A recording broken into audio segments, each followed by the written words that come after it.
All right, guys.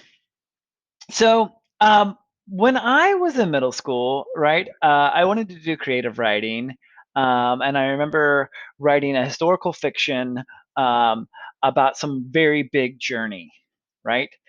Because really, what I knew back at that time was that big stories involve battles with great wizards or great stories where you are super spy and you are trying to save the world, right? And that's what we think of when we think of sort of blockbuster movies, for instance, and sort of these really big ideas or big dramatic and action-packed sort of stories.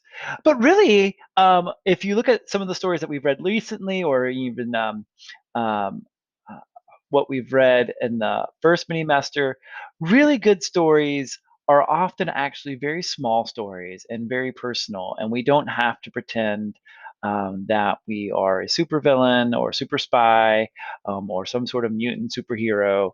It's actually just sort of everyday stories. Looking at John Green, right? He wrote a whole book because one of his friends got sick, and he sort of then imagined what that would be like for teenagers and sort of the situation, and he wrote Fault in Our Stars.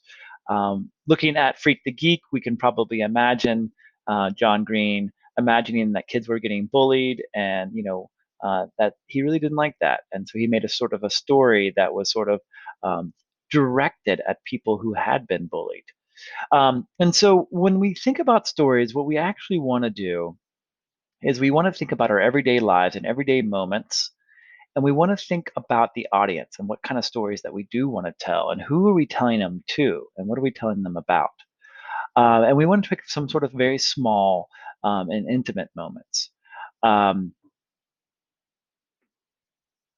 so as we brainstorm our stories for our creative writing unit, think about those small everyday moments where things are happening, and then from those small moments, sort of imagine a story that could go with them.